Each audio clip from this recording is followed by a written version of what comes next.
Honor, duty, tradition. For more than a millennia, these have been the cornerstones of Klingon culture. But before the rise of the Empire, Kronos was ruled by men who were without honor. Cold-blooded tyrants who enslaved the Klingon people and crushed their warrior spirit. The worst of these Pataks was Molor, son of Markag. For nearly 2 decades, Molor lived high on the wealth of Kronos while his subjects languished in poverty and starvation. Many longed to end Molor's reign, but few dared speak out against him. And those who did paid with their lives. But there was one warrior whose voice would not be silenced. A warrior who sought to end Molor's reign of tyranny and unify the Klingon people. Kahless. With the promise of a glorious new empire, free from tyranny and rooted in the principles of honor, Kahless rallied many to his cause. At his side were the Honorable Three, Ugat, Kolas, and Tokar, masters of 3 different but equally powerful fighting disciplines. Led by Kahless, they marched on the capital city, a diverse and well-trained army of warriors hungry for battle and for freedom. The battle raged for 20 days and 20 nights. Many fine warriors lost their lives in the struggle. But thanks to the skills taught by the Honorable Three, the army of Kahless maintained the advantage. On the 20th day, Molor fled the city to seek refuge in the nearby mountains. Kahless also left the battle and journeyed to the volcano at Kristat.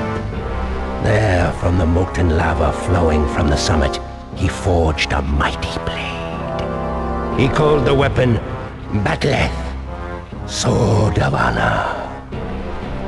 Wielding his new weapon, Kahless entered the mountains to seek Molor's refuge.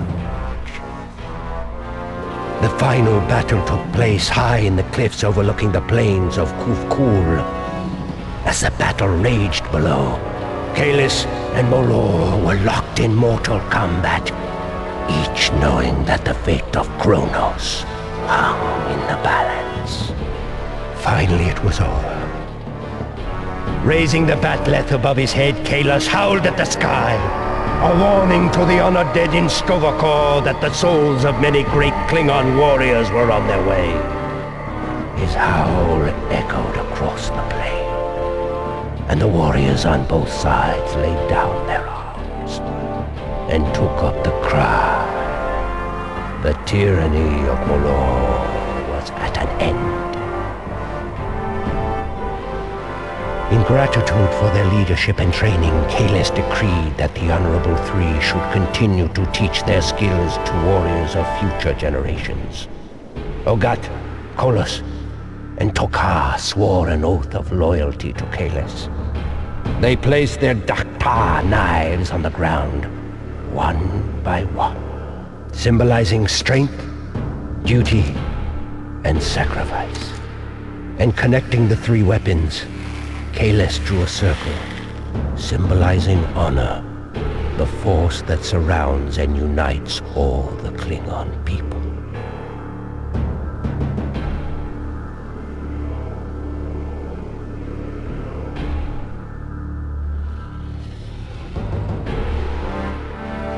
And so Ugat, Kolas, and Tokar established the Dun Vashpu, Du Sakme, the schools of the great warriors. Each of the 3 schools taught the wisdom of Kahless and the combat style of the school's founder. The finest graduates from each of the schools were bestowed with a warrior's highest honor, membership in the Honor Guard. This elite group, under the leadership of one of the school's masters, served as the personal guards to the Emperor. Although there has been no official emperor since Pek ruled more than 3 centuries ago, the Honor Guard still exists. Under the leadership of Korek, the Ha-Master of the School of Tokar, these warriors continue to serve myself and the members of the High Council. And today, as it was in the past, it is the hope of every warrior, from the time of the Rite of Ascension, to serve with this elite force, to become members of the Klingon Honor Guard.